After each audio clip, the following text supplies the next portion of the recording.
Welcome, family. I just want to introduce you to DJ Leon D. My music is a little salt and a little pepper. The salt is old school, the pepper is new school.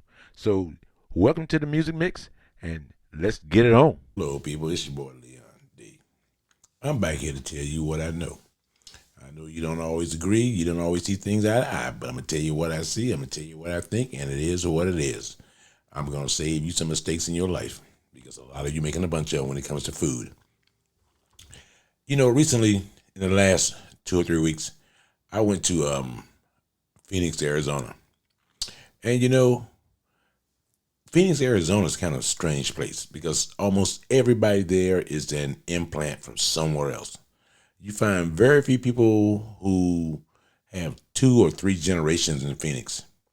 Most of them have one generation at the most. Now, when it comes to food, in Phoenix, I didn't see a lot of things that was like Arizonian.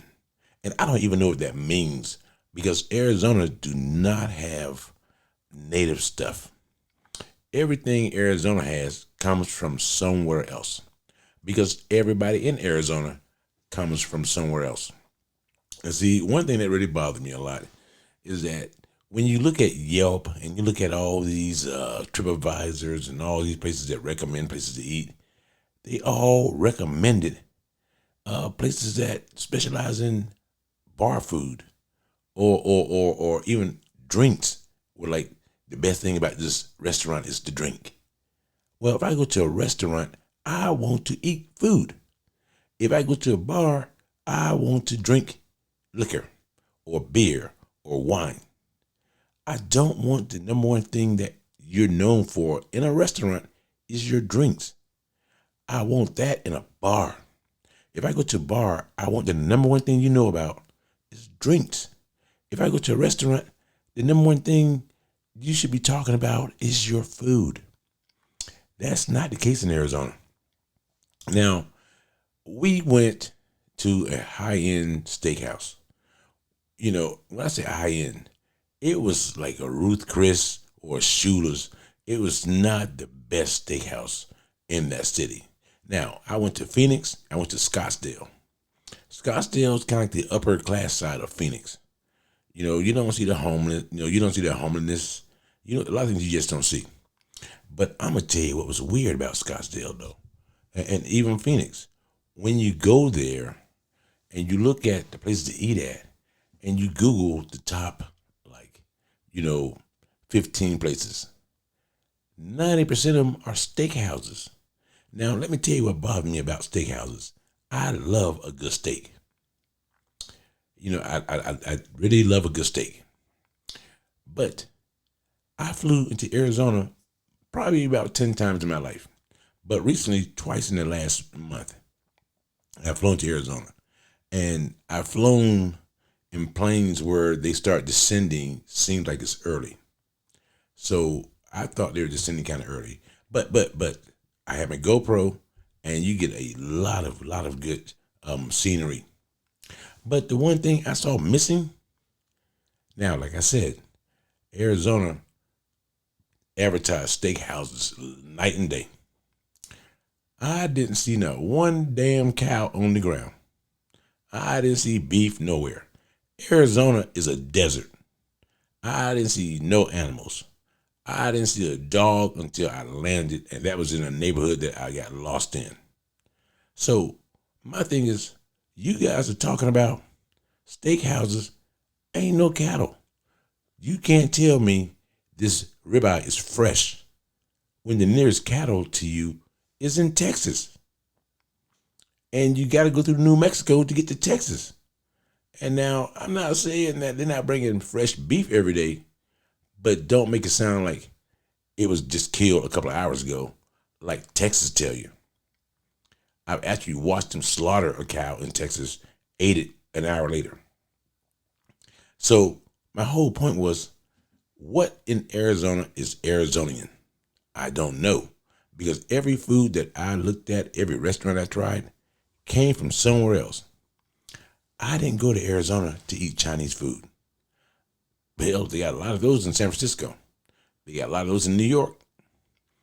I went to Arizona And the number one thing people talked about was some kind of chili powder or chili, stuff they had. All they did was take some kind of homegrown chili like New Mexico do, add it to a known dish from somewhere else and say, this is Arizonian. We put our own twist to it. No, no, no. In college, we would call that plagiarism. You don't have anything in Arizona to make me want to go to Arizona to say, let's have a good meal. So I tell everybody, you go to Arizona, you're going to get Mexican food. And the thing about the Mexican food, it wasn't that good. It was no Tex-Mex or no, stuff like they got in LA where you got 1,800 different kind of Mexican foods because every Mexican in LA is from a different city in Mexico and they bring their own food there, their own traditions, their own seasonings. No, not in Arizona. No, Arizona, the food really is just crap.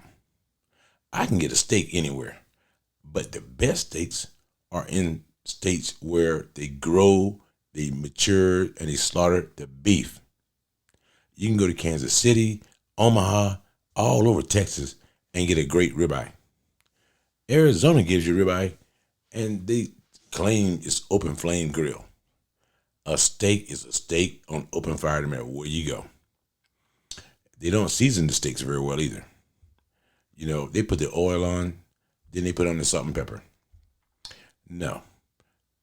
You don't need oil on a good steak to hold in salt and pepper. So my whole problem I had in Arizona was, what can I find to eat that I can't get nowhere else? And no matter where I went, what I ordered, the answer kept being nothing. Zero, nilch, nothing. And my host was trying his best to give me something that I can get anywhere else. There is nothing that I can get anywhere else because everybody in Arizona came from somewhere else. It's like, why would I get Italian food in Arizona when we got 1 million of them in Philadelphia, 2 million in New York, 500,000 in DC? I can get pasta anywhere. And it's not like the steaks were done, it's not like the steaks were aged or done in such a way that you can't get it nowhere else. And the price for a 8-ounce filet mignon was $75. Now, I'm not mad at the price because somebody grew that beef, somebody raised that beef, and they were not in Arizona. Nope. They probably were next 2 states over in Texas or somewhere else. When I go to your state, I expect to eat something native that only you have. Anybody can have spices. Anybody. So if you don't have the locally grown fresh beef, you don't have anything unique. I can go anywhere and get the exact same thing. So when you go to Arizona, even like the tacos, they were small. They were like maybe 5 inches, and it was like 3 for like $20. I don't mind paying that, but I'm gonna tell you right now, you make Taco Bell look very, very, very attractive. And people say, well, this Tex-Mex, or no, I'm sorry, not Tex-Mex, don't want to insult Texas. But people say this Mexican food mixed with Arizona food is worth this amount of money. Well, let me tell you something. If Arizona wasn't so busy trying to get rid of all the Mexicans and the people in Central America, they might have some good food because those folks know how to cook. But Arizona spent a lot of money and energy trying to get rid of them. I'm not saying let in undocumented, no passport people in this country. Not saying that. But Arizona seems to go overboard trying to get rid of the ones they need. And the other thing that you'll notice about Arizona too, and I've always noticed this. Arizona don't have any what we call greenery. No. You fly over the whole damn state and you see nothing green. And then when you do see something green, you find out it's artificial turf. Everything is brown. The whole damn state. Everything's the same color.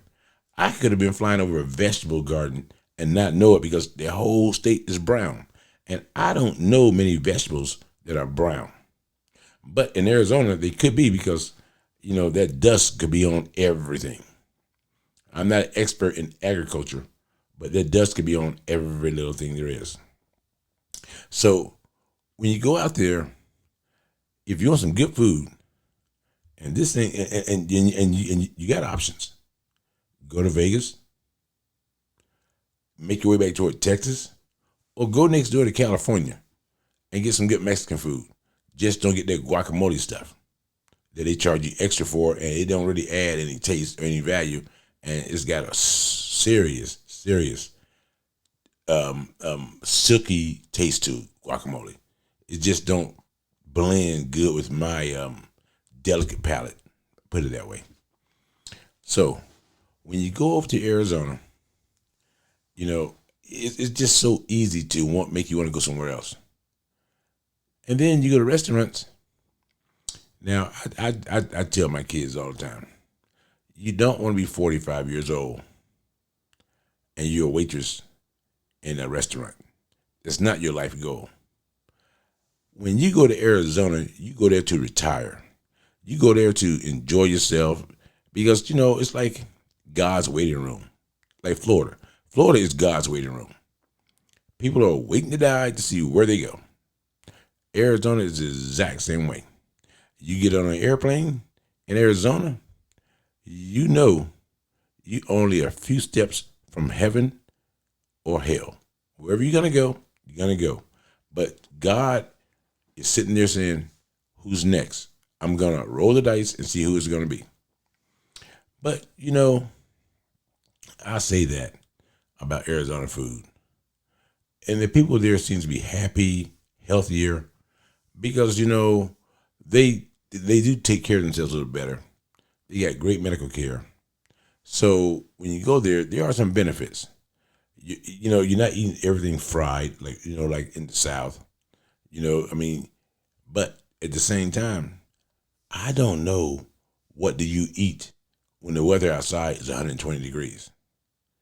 Because I'm telling you now, I'm going to tell you right now, you go to Arizona, you got to adjust your eating habits to the fact that you're finna step out into weather that's 120 degrees.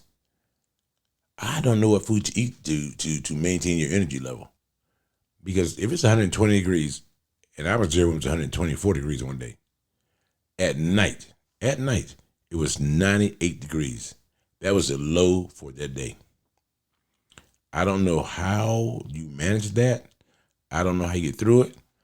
I was the only person drinking water. I was drinking water every 15 minutes. I was the only person. All the natives looked at me like I was a freak. And I'm thinking, don't y'all feel this heat here? But, didn't bother none of them. None of them. And you got a lot of old people in Arizona. They got one foot in the grave. You got a bunch of them. And it is what it is. And for the most part, most of them are nice to you, but I'm not sure because they look kind of funny, but they're nice because they expect a big tip or looking for a big tip. But I just struggle, and I really struggle hard to find some food that was, different than anything I ever had in my life. Most states I can find one or two things that I can't find anywhere else. Arizona reminded me of Wyoming. I couldn't find nothing in Wyoming I couldn't find next door in Colorado or, Nebraska. I'm like, okay, why am I, why should I get your ribs? And Arizona do like ribs. They offer brisket a lot. Who in the hell told Arizona they're one of the top 49 countries that know how to barbecue? No. You're just slightly above Florida. And the only reason you are above Florida, because you have a lot of migrants from Texas. When I say migrant, I don't mean from Central and South America. No, from other states as well. You have a lot of them, and they go and put their stamp on Arizona food, as they so call it. So I went to a few places where people were implants from other states, and the food wasn't half bad, but it was nothing unique. Because like Chicago, when they advertise Cajun food, they got somebody who came from New Orleans. And so it was the exact same way, Arizona. You got no, I mean, you're a landlocked country. You don't have anything that an animal will eat. Everything's imported, but you use the word fresh. Fresh, you have kind of, I'm kind of biased toward the word fresh.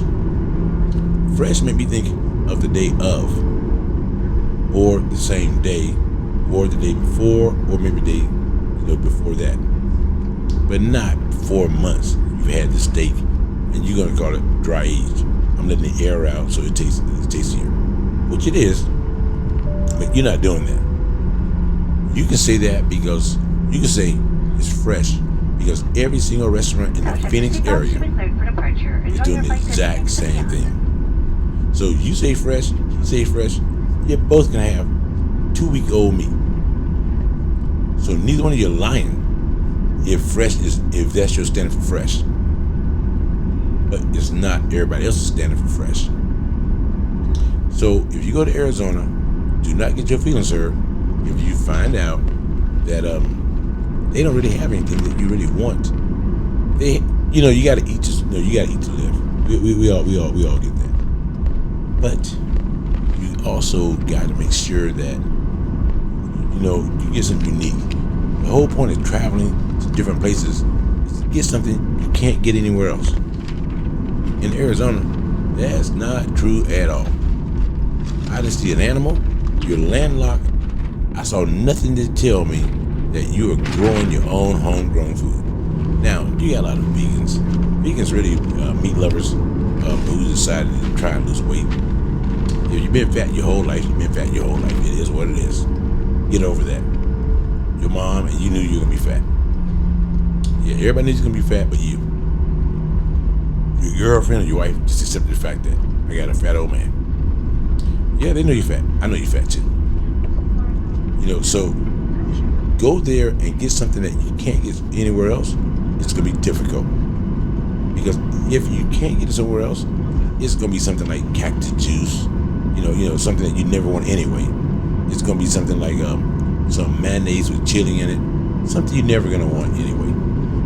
But it's not going to be something like Tex-Mex or Italian pasta. It's not going to be something that you have never seen before. It's not that kind of steak. It's going to be what you've seen before with some kind of chili added to it, like Nashville. It's not going to be brand new to you. So don't go there and get your hopes up because you know what?